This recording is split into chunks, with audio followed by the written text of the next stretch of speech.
Good morning 11th class बेटे। आज हम हमारे फॉर्म्स ऑफ मार्केट का लास्ट पॉइंट टॉपिक करेंगे ओलिगोपोली मार्केट। ओलिगोपोली क्या होता है बेटे? ओलिगोपोली को हम लोग कहते हैं अल्प अधिकार। देखो बेटे, oligopoly market is that type of market where there is a few big seller. A few का मतलब यहाँ पर क्या है? बहुत ही कम सेलर होते हैं प्रोडक्ट के and a large number of buyers. लेकिन बायर्स क्या होते हैं? बहुत ज्यादा होते हैं। Each seller has significant share of the market. हर एक सेलर का बेटे बाजार के अंदर बहुत ही महत्वपूर्ण हिस्सा होता है। और बेटा अगर हम बात करें, there are only few big sellers, price and output decision of one seller significantly impact the price and output decision of in the market. अब देखो बेटे, यहाँ पर जैसे हम लोग ऑटोमोबाइल का एग्जांपल लेते हैं, ठीक है ना, कार बनाने वाली कंपनियों की बात कर रही हूँ। मान लो बेटे इंडिया के अंदर 3 फर्म्स हैं, ऑटोमोबाइल फर्म्स कितनी है बच्चों? 3। तो यहाँ पर सेलर की संख्या में क्या है बेटा? ए फ्यू, बहुत ही कम होते हैं। बट बेटा यहाँ पर बायर्स क्या होते हैं? बहुत ज्यादा, लार्ज नंबर ऑफ बायर्स। ठीक है, तो बेटा पूरी मार्केट पर, पूरी ऑटोमोबाइल मार्केट पर कुछ ही प्रोड्यूसर्स का क्या होता है बेटे? डोमिनेशन होता है। इसलिए बेटा हम इसको क्या कहते हैं? अल्प अधिकार। Oligopoly is the market where there is a few big seller. Seller वैसे तो बड़े होते हैं, क्योंकि देखो बेटे अगर मार्केट का शेयर 100% है, ठीक है, पहली फर्म 50%, दूसरी फर्म का 30% है और तीसरी फर्म का कितना है? 20%। अब देखो बेटे हर एक जितनी भी तीनों फर्में हैं उनका बाजार में एक बहुत ही सिग्निफिकेंट शेयर होता है। Each firms price and output policy, जैसे बेटा यहाँ पर ए फर्म है जिसका 50% है, उसकी प्राइस और आउटपुट पॉलिसी कहीं ना कहीं इन दोनों फर्मों को क्या करती है? उनकी प्राइस और आउटपुट पॉलिसी को सिग्निफिकेंटली प्रभावित करती है, महत्वपूर्ण तरीके से अफेक्ट उसको करती है। इसलिए बेटा there is a mutual interdependence among the different firms. इन फर्म्स के अंदर बेटा क्या होती है? परस्पर निर्भरता पाई जाती है। तो बेटा इसको क्या कहते हैं हम लोग? Oligopoly market. There are some features of oligopoly market. First student, small number of big firms. संख्या में कम, संख्या तो सिर्फ 3 है बच्चों, लेकिन मार्केट शेयर क्या है? पूरा है। आ रही है ना मेरी बात समझ में? स्मॉल नंबर, संख्या में कम है, only just 3 firms are available in automobile market. Okay, but उनका जो शेयर है वो क्या है? काफी इंपॉर्टेंट है। तो इसलिए बेटा in oligopoly market there are a few firms available in the market. ठीक है, अरे मार्केट के अंदर बेटा फर्म्स तो क्या होती हैं? कम होती हैं, but there are also large number of buyers in the market. Second है बच्चों हमारा यहाँ पर हाई डिग्री ऑफ इंटरडिपेंडेंस। देखो बेटे फर्मों की संख्या काफी कम है, कहीं ना कहीं बेटे ए फर्म है, उसकी प्राइस और आउटपुट पॉलिसी किसको अफेक्ट करेगी? बी और सी को करेगी। बी फर्म की प्राइस और आउटपुट पॉलिसी किसको अफेक्ट करेगी? ए और सी को करेगी। ऐसे ही बेटे सी जब एज ए प्रोड्यूसिंग कंपनी बेटे कोई भी प्राइस और आउटपुट डिसीजन लेगा तो वो डिसीजन इन दोनों को भी क्या करेगा? अफेक्ट करेगा। सब क्यों है? क्योंकि बेटे मार्केट के अंदर बाजारों की मार्केट के अंदर बेसिकली फर्मों की संख्या क्या है? काफी कम है। Price and output decision taken by A firm also impact the other firms also। यानी कि बेसिकली कहने का मतलब है कि एक फर्म जो उत्पादन और कीमत से संबंधित निर्णय लेगी वो बेसिकली सभी फर्मों की कीमत और उत्पादन नीति को प्रभावित करेगा। तो बेटे इसको क्या कहते हैं हम लोग? There is a high degree of interdependence among the firm. Second है बच्चों difficult to trace demand curve. Demand curve को बनाना मुश्किल है, ट्रेस करना मुश्किल है। स्टूडेंट जब हम लोग डिमांड कर्व बनाते हैं तो यहाँ हम लोग प्राइस और यहाँ हम लोग बच्चों क्वांटिटी या आउटपुट को शो करते हैं बेटा। तो बेटा डिमांड कर्व का स्लोप डाउनवर्ड होता है। This show a negative relationship between price and quantity demanded. लेकिन बेटे जहाँ हम लोग प्राइस और क्वांटिटी डिमांडेड में इनवर्स रिलेशनशिप क्रिएट ही नहीं कर सकते, वहाँ हम लोग डिमांड कर्व को ट्रेस नहीं कर पाएंगे। तो बेटा इसलिए ओलिगोपोली मार्केट में there is difficult to trace या determinate the firm's demand curve because we can't precise the relationship between price and quantity demanded। अब क्वेश्चन अराइज होता है कि ऐसा क्यों नहीं कर सकते? तो बेटा ऐसा इसलिए नहीं कर सकते क्योंकि बेटे मान लो ए जो फर्म है वो अपने प्रोडक्ट का प्राइस 10% कम कर रही है, ठीक है, उसने अपने प्रोडक्ट की कीमत कितनी कम कर दी बच्चों, 10% कम कर दी। तो हो सकता है बेटे ये दोनों राइवल फर्म्स हैं, जैसे बी है बेटा इसकी राइवल फर्म है, ये मान लो बेटा अपने प्रोडक्ट के प्राइस क्या कर दे, 20% कम कर दे। ए ने प्राइस कम किया लेकिन फिर भी बेटा उसके प्रोडक्ट की डिमांड नहीं बढ़ेगी, क्योंकि बेटे जो राइवल फर्म है वो क्या करेगी, उसने 10% कम किया है, बी कितना कर देगी, 20% कर देगी। तो उस केस में बेटा ए के जो बायर है वो कहाँ शिफ्ट हो जाएंगे, बी फर्म जो कि राइवल फर्म है वहाँ पर शिफ्ट हो जाएंगे। ऐसे बेटे a firm also fearing to increase the price of a commodity, एक फर्म बेटे प्राइस को बढ़ाने में भी डरती है। क्यों डरती है बेटे कीमत को इंक्रीज करने में, उसके पीछे भी एक लॉजिकल रीजन है बच्चों। वो लॉजिकल रीजन क्या है कि एक फर्म प्राइस को क्यों नहीं बढ़ा पाती, इसलिए नहीं बढ़ा पाती बेटा क्योंकि वहाँ पर सबसे बड़ा जो लॉस होता है वो ये होता है कि मान लो ए फर्म ने प्राइस बढ़ा दी है, ठीक है, लेकिन बी फर्म ने प्राइस इंक्रीज ही नहीं की, ठीक है ना। ए फर्म अगर प्राइस बढ़ेगी तो भी इसको डर लग रहा है कि मैंने कीमत बढ़ा दी, बी और सी ने नहीं बढ़ाई और मेरे कस्टमर सारे बी और सी फर्म्स की तरफ चले जाएंगे। फर्म को ये भी डर लगता है कहीं ना कहीं कि अगर वो कीमत कम करेगी तो बी उससे कम कीमत कर देगी कम, अगर ये 10% करेगी तो बी कितना कर देगी, 20% कर देगी, तो उस केस में भी उसका मार्केट शेयर इंक्रीज नहीं होगा।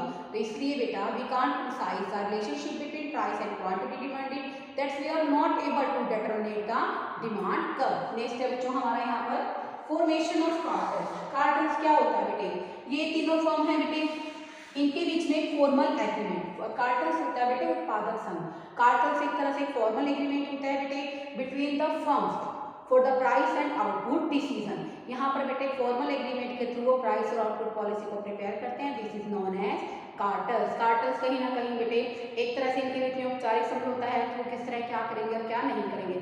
The firm whose market share is more, इनमें से मार्केट शेयर किसका ज्यादा है बच्चों, ए का, दैट इज 50%। वही बेटा क्या होती है, प्राइस लीडिंग कंपनी होती है, और यही प्राइस लीडिंग कंपनी क्या करती है बच्चों, कहीं ना कहीं बेसिकली बी और सी के लिए प्राइस और आउटपुट पॉलिसी को डिसाइड करती है।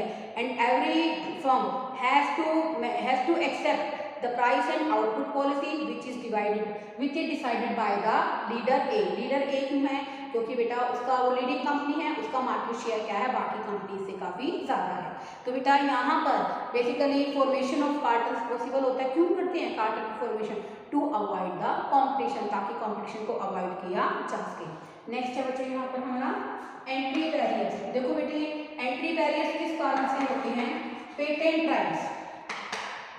पेटेंट राइट्स बेटा वैसे तो बेटा जितने तरह से एंट्री बैरियर्स बेटे न्यू फर्म को एब्सोल्यूट फ्रीडम नहीं होती बेसिकली मोनोपोलिस्टिक मार्केट में एंटर करने की।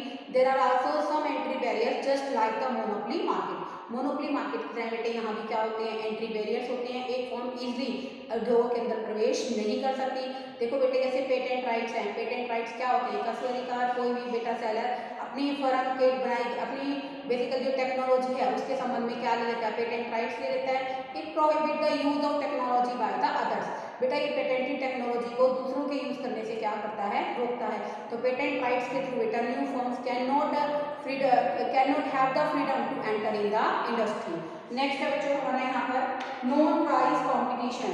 नॉन प्राइस कंपटीशन क्या होता है बेटे, फर्म ए, फर्म बी और फर्म सी। तो बेटा ये यहाँ पर क्या करती हैं, फर्में सारी मिलकर इकट्ठा होकर बेसिकली नॉन प्राइस कंपटीशन का सहारा लेती हैं। देखो बेटे ये जो नॉन प्राइस कंपटीशन होता है बच्चों वो क्या होता है, मैं आपको थोड़ा समझाऊंगी यहाँ पर।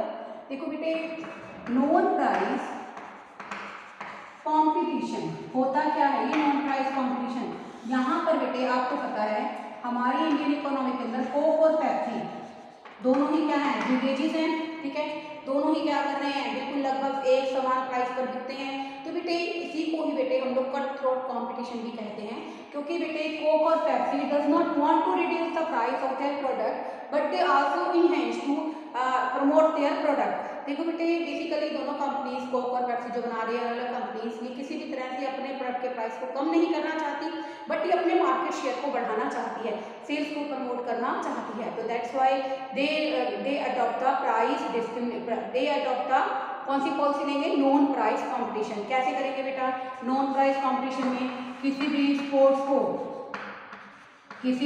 को क्या कर देंगे बच्चों, प्रमोट कर देंगे, ठीक है ना। कोई भी स्कूलों के अंदर एंटरटेनमेंट प्रोग्राम चला देंगे, ठीक है ना। और बेटा तीसरा क्या है, आफ्टर सेल सर्विसेज प्रोवाइड कर देंगे। तो बेटा ये सब क्या है, नॉन प्राइस कंपटीशन, बेटा बेसिकली जहाँ पर फर्में कीमत को कम नहीं करती हैं और कोशिश क्या करती हैं बेटे कि बेसिकली हर तरह से अपने प्रोडक्ट के सेल को बढ़ाया जाए। अब हम बात करते हैं प्राइस कंट्रोल की। देखो बेटे प्राइस कंट्रोल का एक अलग पॉइंट है जो मैं आपको यहाँ पर डिस्कस कर देती हूँ। देखो बेटे प्राइस कंट्रोल के अंदर क्या कॉन्सेप्ट हम लोग यूज करते हैं, मैंने आपको चारों तरह की मार्केट कराई है। फर्स्ट देखो बेटे अगर हम बात करते हैं perfect competition, industry price decide करती है, ठीक है बच्चों। इंडस्ट्री ने यहाँ पर क्या किया है, प्राइस को डिसाइड किया है। तो यहाँ पर बेटा इलास्टिसिटी ऑफ डिमांड क्या होती है, एक तरह से इंफिनिटी होती है, ठीक है।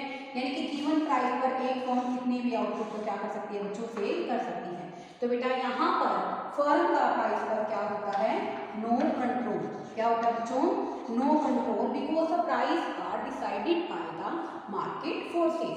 सेकेंड है बच्चों हमारा monopoly market, being a single seller of a product. यहाँ पर बेटे जो बेसिकली मोनोपोलिस्ट होता है वो क्या होता है बेटे, प्रोडक्ट का सिंगल सेलर होता है।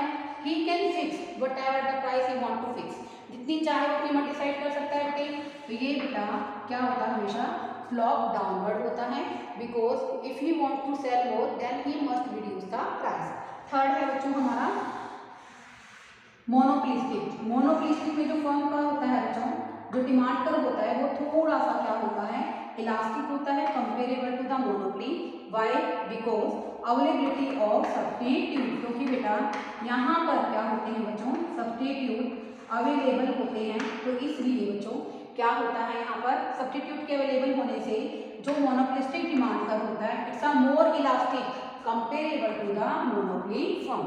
और फोर्थ है बच्चों हमारा ओलिगोपोली। ओलिगोपोली में हम लोग क्रिएट ही नहीं कर सकते। कई बार बेटे कई बुक्स में गिवन है कि जो डिमांड कर्व होता है वो इस शेप में होता है, जिगजैग में, पीक फॉर्म में होता है बेटे। तो इसलिए लेकिन हम लोग अपने पॉइंट ऑफ व्यू से क्या बात रखेंगे कि in the oligopoly we can't determine the demand curve. तो आपको ये डिमांड कर्व बनाने की जरूरत यहाँ पर नहीं है। तो बेटा यहाँ पर नो कंट्रोल, यहाँ पर कैसा कंट्रोल होता है प्राइस का, फुल कंट्रोल। यहाँ पर बेटे सब्स्टिट्यूट अवेलेबल होते हैं, इसलिए बच्चों यहाँ पर कैसा कंट्रोल होता है, पार्शियल कंट्रोल। ओके, तो बेटे ओलिगोपोली मार्केट के अंदर भी बेटा कैसा कंट्रोल होता है प्राइसेस पर, पार्शियल कंट्रोल होता है। आपकी बुक में क्वेश्चन और गिवन है बच्चों, what are the basis of market distinguish. Market को हम लोग किन आधारों पर डिवाइड कर सकते हैं बेटे, तो बहुत सारे बेसिस है बच्चों डिवाइड करने के आपके पास। There are so many basis, जैसे first large number of sellers, large number of sellers and buyers। Second है बच्चों हमारा यहाँ पर basically nature of the product, product किस तरह का है इसके आधार पर भी हम लोग मार्केट डिफरेंशिएशन कर सकते हैं। थर्ड है बेटे हमारा यहाँ पर नॉलेज, नॉलेज के आधार पर कर सकते हैं, परफेक्ट नॉलेज भी ले सकते हैं आप यहाँ पर, ठीक है। और एक बेटे आप यहाँ पर बेसिकली परफेक्ट मोबिलिटी के आधार पर भी कर सकते हैं कि मार्केट किस तरह की है। और आप बेटा यहाँ पर प्राइस कंट्रोल के आधार पर भी मार्केट को डिफाइन कर सकते हैं। देखो बेटे large number of sellers, large number of buyers. Buyers तो सभी मार्केट में बहुत ज्यादा होते हैं, लेकिन बेटा परफेक्ट कंपटीशन में सेलर बहुत ज्यादा होते हैं, मोनोपोलिस्टिक मार्केट के अंदर सेलर बहुत ज्यादा होते हैं। लेकिन बच्चों यहाँ पर मोनोपोली के अंदर सेलर क्या होता है, सिंगल होता है। और बेटा ओलिगोपोली के अंदर भी क्या होते हैं, a few sellers in the market. अब nature of product, nature of product बेटे परफेक्ट कंपटीशन में क्या होता है, होमोजीनियस होता है, ठीक है। और मोनोपोली में भी क्या होता है, होमोजीनियस। लेकिन बेटे ओलिगोपोली और मोनोपोलिस्टिक में क्या होते हैं, प्रोडक्ट अलग अलग होते हैं। तो there will be homogeneous, there will be indifferent. Different product का मतलब क्या है बच्चों, होमोजीनियस नहीं होते हैं। नेक्स्ट है बच्चों सिर्फ परफेक्ट नॉलेज कहाँ होती है, परफेक्ट मार्केट में, बाकी कहीं भी परफेक्ट नॉलेज नहीं होती है। परफेक्ट मोबिलिटी भी कहाँ होती है, परफेक्ट कंपटीशन मार्केट में। और प्राइस कंट्रोल का आपने देख लिया कि बेसिकली परफेक्ट कॉम्पिटिशन में कोई कंट्रोल नहीं होता, because the price are decided by the demand and supply. Monopoly में फुल कंट्रोल होता है, और मोनोपोलिस्टिक और ओलिगोपोली में क्या होता है बच्चों, बेसिकली कैसा कंट्रोल होता है बच्चों, वहाँ पर जो कंट्रोल होता है वो पार्शियल कंट्रोल होता है। तो बेटे इस वीडियो को देखने के बाद मेरे क्वेश्चन का जवाब दीजिए। इसका आंसर आपको ट्रू फॉल्स में और रीजन के साथ बताना है, ठीक है। क्वेश्चन क्या है बच्चों, यहाँ पर मैं आपको क्वेश्चन बता देती हूँ। क्वेश्चन क्या है, there is high degree of elasticity, there is high degree of elasticity in monopolistic market, there is high degree of elasticity in monopolistic market comparable to, अगर हम उसको कंपेयर करें, comparable to monopoly और perfect competition. Perfect competition, अगर आपने बेटा इस chapter को बहुत अच्छे तरीके से समझा है तो आपको इस क्वेश्चन का जवाब आएगा। जवाब क्वेश्चन क्या है, दोबारा से सुन लीजिए। There is high degree of elasticity, elasticity बहुत ज्यादा होती है मोनोपोलिस्टिक मार्केट में, किसकी कंपैरिजन में, मोनोपोली और परफेक्ट कंपटीशन। उस बच्चे को रिस्पॉन्स बहुत अच्छे तरीके से आएगा जिसने इस पूरे चैप्टर को अच्छे तरीके से किया है। तो बेटे आज इस लेक्चर के साथ आपका ये चैप्टर कंप्लीट हो गया है। Okay, thank you students.